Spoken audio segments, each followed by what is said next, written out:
everyone. This is Vishal from Equity Guru, and we're going to do another chart attack here. We're going to talk about Netflix and Netflix stock. Very anticipated earnings. We are in earnings season, and the reason why this was anticipated, I'm sort of spoiling what just happened today, but is because of the last two earnings report, right? Boom, we had a huge gap down here. What was that? 35% gap down in quarter one earnings. Boom, we had another gap down back in Q4. Well, the earnings came on in 2022, but it was Q4 2021 earnings, and Netflix stock fell 21% on that earnings. So a lot of people are worried that this is going to be the third time we're going to see a major gap down in Netflix. But instead, you can see we're actually breaking out. And funnily enough, it's a technical pattern, which I think hints to some upside, but we'll talk about that in just a second. If we look at the numbers, yes, Netflix did lose 970,000 subscribers in Q2. However, the reason why the stock is up slightly, well, not slightly, but up quite a lot, it was up nearly 8% post earnings yesterday, but it was because the company actually lost fewer subscribers than it anticipated. And if you recall back in the Q1 earnings, the number that they gave out was they were expecting 2 million subscribers to be lost during the 3-month period ending June 30th. And I think a lot of that had to do with this sell-off, right? The market was pricing that in, and obviously that didn't turn out to be the case. So now I think the market's going to start to make up some of that loss there. What other numbers do we have? Well, we have the earnings there. We got the revenues there. The revenues were less than expected, but that big number is that 970,000 subscribers versus the expectations of the 2 million loss, which I think got the market quite excited there. Other issues, or well, not other issues, but other things that are going to be rolled out is Netflix is expecting to add 1 million subscribers in quarter 3, which is going to be reversing losses seen during the first half of the year.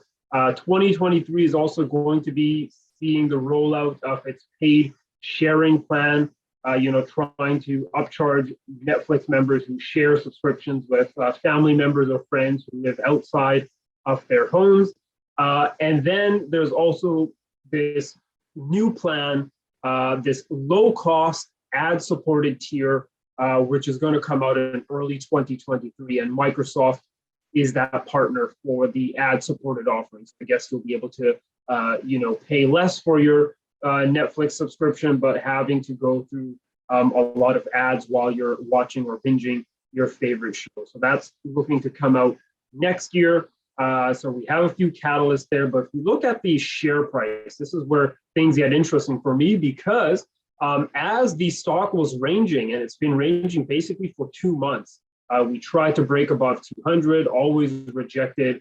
But just as Netflix was ranging like this, the equity markets themselves were just breaking out of their range. And if Netflix crashed, if we saw another gap down like this due to the earnings, I think that would have really halted the momentum for the broader US stock markets. But as of now, we have that top post earnings, and we are breaking above 200. The key now is if we can get a close above 200 by the end of this trading day.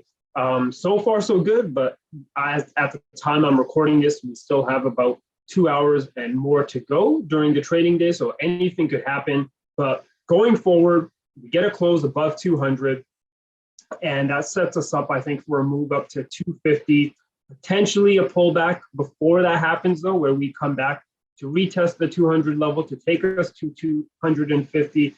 And then from there, we have to deal with this huge gap between 250 and 330, and gaps tend to be very, very resistant heavy. So there's going to be a lot of sellers here, but if we can begin to fill this gap, especially closing back above 330, extremely, extremely bullish. But we're not going to talk about that now, because right now we're focusing on the 200 level and the 250 resistance zone.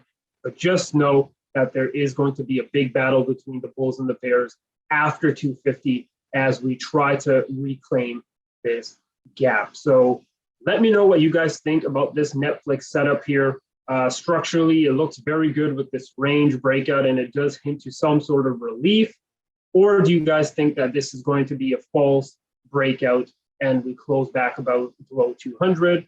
I guess the best question to ask is, are you buying Netflix or are you selling Netflix currently?